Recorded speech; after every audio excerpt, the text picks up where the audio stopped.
최근 수원의 곤군기지 부근에서 우리 전투기를 무단으로 촬영하다 붙잡힌 중국인 고교생 가운데 한 명이 알고 보니까 중국 공안의 자녀였던 것으로 드러나서 파장이 일고 있습니다. 네, 지난달 21일이었습니다. 이 중국인 고등학생 2명이 수원에 있는 공군 제10 전투 비행단 근처에서 F-16 전투기 등을 촬영하다가 경찰에 검거된 적이 있는데요. 그런데 이들 중 한 명이 경찰에 아버지가 중국 공안이라고 진술을 한 것으로 알려진 겁니다. 이에 따라 수사당국은 이 여러 정황들을 토대로 해서 이들에 대한 대공 용의점을 수사하고 있는데요. 이들은 이 사건 발생일로부터 3일 전인 지난달 18일에 관광비자를 통해서 인천공항으로 입국을 했습니다.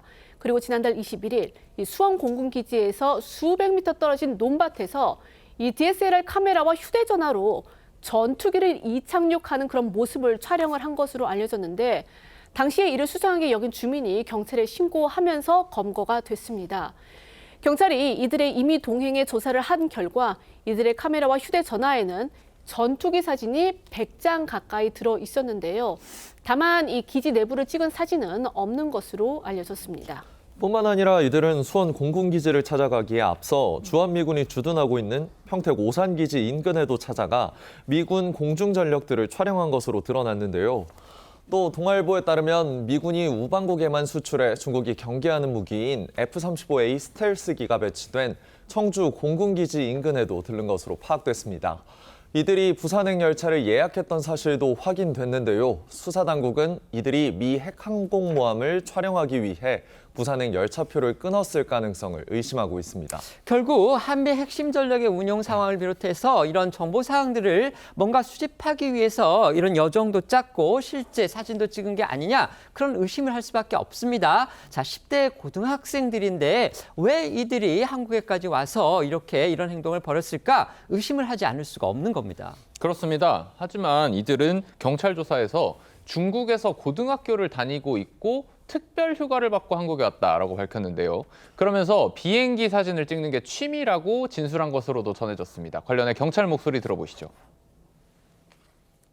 일단 10대 후반의 남자 2명이죠. 자기들은 이제 중국에서 이제 고등학교를 다니고 있다고 얘기하고요. 자기들은 비행기 사진을 찍는 게 취미다. 뭐 요객기든 전투기든 비행기를 찍는 게 자기들 취미랍니다. 그래서 한국에 왔다 이렇게 얘기하죠.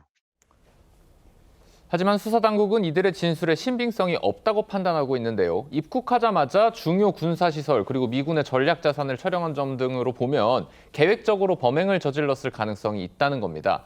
경찰은 이들을 군사기지 및 군사시설 보호법 위반 혐의로 입건하고 출국 정지 조치를 내렸고요. 이들 중에 일부가 자신의 아버지가 중국 공안이라고 진술을 한 만큼 아버지로부터 구체적인 지시를 받았는지 또 중국 공안과의 관련성이 있는지 등에 대해서도 심도 있게 조사할 예정입니다.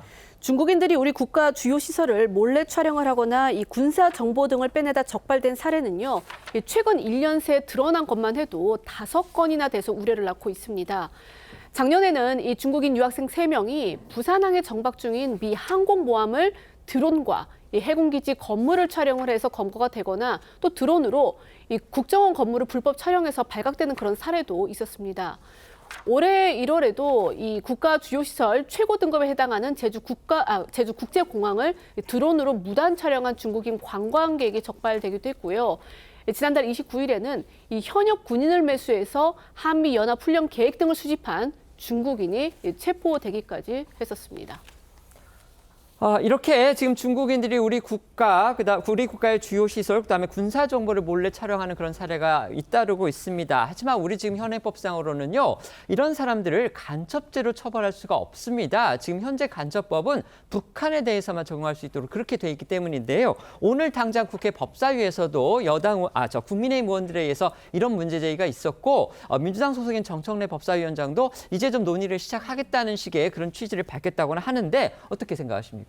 이거는 아마 진즉에 개정을 해야 되는 것이 아닌가. 왜냐하면 적국의 간첩 행위에만 한정할 것이 아니라 외국의 간첩 행위. 물론 이 사람들이 간첩 행위를 한 것인지 아니면 호기심에 그런 것인지 아니면 과제로 한 것인지 그거는 모를 일입니다만은 지금 이런 식으로 중요 보안 시설에 대해서 촬영을 한다거나 하는 행위에 대해서는 묵과할 수가 없습니다. 그래서 간첩법의 적용 범위를 단순히 적국이 아닌 외국으로 바꿔야 된다. 된다. 과거에 뭐 미국과는 가치 동맹이다. 중국과는 전략적 동반자 관계다 그러지만은 실제로 지금 세계가 냉전 이후에 엄청나게 변화하고 있고 우리나라의 국익이라든지 보안 정보 시설과 관련해서 이런 식으로 오버하는 행동에 대해서는 제재가 따라야 된다고 봅니다.